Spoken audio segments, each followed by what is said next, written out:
শিক্ষামন্ত্ৰী কাম নাই কাদি এৰক অসমবাসী ৰাইজ জাগি উঠক শিক্ষামন্ত্ৰী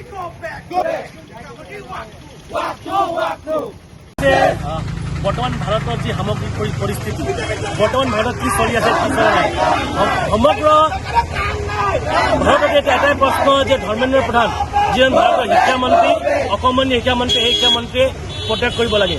আজি প্ৰায় এক মাহ আগৰ পৰা দিল্লীৰ যন্তৰ মন্তৰত ভাৰতৰ বিভিন্ন প্ৰান্তৰ ছাত্ৰ ছাত্ৰীসকলে গৈ তাত ধৰ্ণা কাৰ্যসূচী কৰিছে, তাত অনশন কাৰ্যসূচী গ্ৰহণ কৰিছে যে এটাই দাবী যে ধৰ্মেন্দ্ৰ প্ৰধানে পদত্যাগ কৰিব লাগে। আমি বিভিন্ন সময়ত ভাৰতৰ উদাহৰণ আছে বিভিন্ন মন্ত্ৰীয়ে তেখেতলোকৰ ভুল হোৱাৰ পাছত তেখেতলোকে পদত্যাগ কৰা, কিন্তু আমি দেখিছো এই যে বিজেপি চৰকাৰ এই যে ফেচিবাদী চৰকাৰ এই ফেচিবাদী চৰকাৰ কিন্তু ভাৰত স্বাধীন হোৱাৰ আগত যি তাতকৈ কঠোৰ। যেতিয়া মহাত্মা গান্ধীয়ে যেতিয়া অন্বেষণ কৰিছিল তেতিয়া ব্ৰিটিছ চৰকাৰ আমি অহা দেখিছিলো, কিন্তু আজি যে এজন মানুহে নিজৰ প্ৰাণ হেৰুৱাব তথাপিও কিন্তু এই বিজেপি চৰকাৰ 56 ইঞ্চিৰ যি চীনা আছে বুলি কয় মোদী চৰকাৰ মোদীয়ে তেখেত কিন্তু আজিলৈকে আমি অহা দেখা নাই।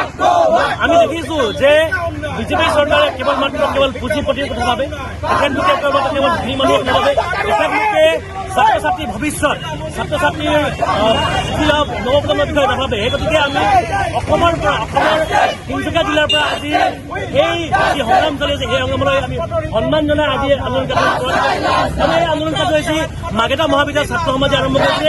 তেখেতলোকক আমি ছাত্ৰ মুক্তি সংঘ তিনিচুকীয়া জিলা সমিতি লৈ তেখেতলোকক আমি সহায় কৰিব আগবাঢ়ি আহিছো। আৰু ইতিমধ্যে আপুনি দেখি আছে গুৱাহাটী চোতলত ছাত্ৰ মুক্তি সংগঠন কেন্দ্ৰীয়ভাৱে অসমৰ শিক্ষামন্ত্ৰী ডক্টৰ ৰণোজ পেগুৰা মহোদয়া পদত্যাগৰ কাৰণে ইতিমধ্যে আমি আৰম্ভ কৰিছো। যিহেতু অসমত উচিত একেই অৱস্থা, ক'বলৈ গ'লে অসম এক নম্বৰ ওৱান বুলি কয়, কিন্তু আমি দেখিছো শিক্ষাৰ ক্ষেত্ৰত অসমৰ পিছ পৰিছে।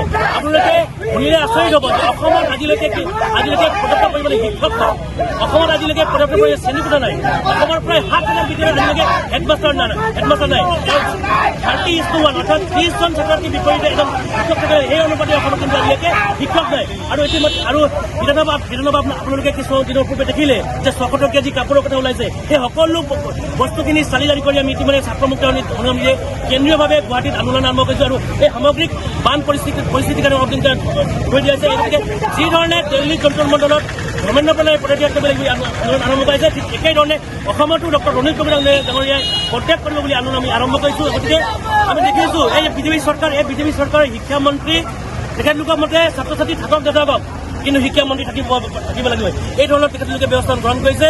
গতিকে এই ব্যৱস্থাৰ আমি দুৰ্ঘৰ বিৰোধিতা কৰিছো আৰু আগতে কৰি থাকিম।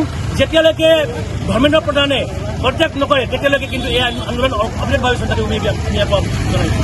তেখেতে আজিলৈকে কিয় পদত্যাগ কৰা নাই মানে আমি আগতেও প্ৰত্যক্ষ কৰিছো যে ৰেল দুৰ্ঘটনাৰ পৰা আদি কৰি বিভিন্ন মিনিষ্টাৰে এনেকুৱা ধৰণৰ কাণ্ড হ'লে মানে তেওঁলোকে ইতিমধ্যে পদত্যাগ কৰে, ইস্তিফা দিয়ে।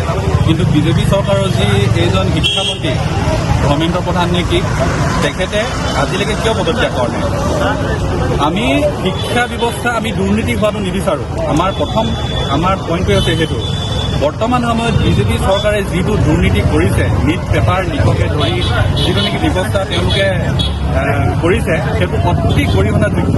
কাৰণ কেলে আমাৰ উঠি অহা ভৱিষ্যত নৱপ্ৰজন্মৰ কাৰণে এইটো এটা বহুত ডাঙৰ মাধমাৰ দিছে।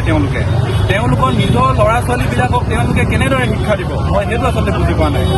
আমাৰ মাৰ্ঘেটা আজি ছাত্ৰ সমাজ উঠি আহিছে, মই অত্যন্ত তেওঁলোকক ধন্যবাদ জনাইছোঁ। আৰু মই মাৰ্ঘেটাৰ পৰাই মই অসমবাসী মই ভাৰতবৰ্ষৰ কথা ক'বলৈ নাযাওঁ, ইতিমধ্যে ভাৰতবৰ্ষৰ দিল্লীত ইতিমধ্যে আমাৰ সতীৰ্থসকলে ইতিমধ্যে আন্দোলন কৰি আছে শান্তিপূৰ্ণভাৱে।